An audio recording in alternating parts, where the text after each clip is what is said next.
আছি ব্যাসদেব যে গুহা সেখানে। তো ব্যাসদেব নাকি এই গুহা থেকেই তার লেখালেখিগুলো শুরু করেছিলেন।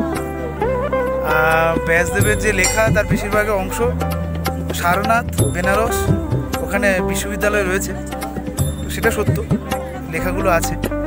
এখানে একটা শিলালেখ দেখলাম এবং শিলালেখটা টাচ করে কিছু অনুভূতিও হলো, যেটা আপনাদের সাথে শেয়ার করছি। ভিতরে ফটো তোলা অ্যালাউ নেই, সেগুলো তুলতে পারলাম না।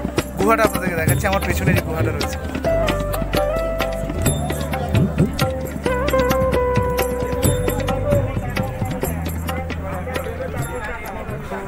এই যে বড় পাথরটা দেখছেন, এই পাথরটা হচ্ছে এই গুহা আর কি।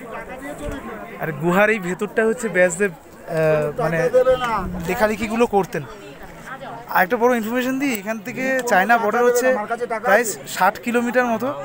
এই যে আমাদের পেছনে শুনতে পাচ্ছে না, এই যে রাস্তাটা যাচ্ছে টোটালটাই, মানে ওখান দিয়ে যদি আমরা যাই তাহলে 60 কিলোমিটারের পরে আমরা চায়না বর্ডার পাবো। কিন্তু বর্ডারে যেতে গেলে পাস লাগছে, পাস ছাড়া যেতে দেওয়া হচ্ছে না। এর নিচে গেলে ভীমশিলা আছে, তার পাশে গণেশ গুহা আছে, আর অনেক কিছু দেখার মতো দর্শনীয় স্থান রয়েছে। বলা হয় যে ভারতের নাকি প্রথম চায়ের দোকান এখানে অবস্থিত। তাছাড়া বলা হয় যে ভারতের প্রথম ভিলেজ এখানেই, এবং শেষ ভিলেজ, মানে ইন্ডিয়ার শেষ প্রান্ত এটা। যে এই মুহূর্তে আমি যেখানে দাঁড়িয়ে আছি, মানে ইন্ডিয়ার একদম শেষ প্রান্তে দাঁড়িয়েছি, তারপরে চায়না বর্ডার রয়েছে। ওই পারে যেতে গেলে তো পাস লাগে, সেটা ডিএমটিএম থেকে তো পাস নিতে হয়, অনেক বড় গল্প আর কি।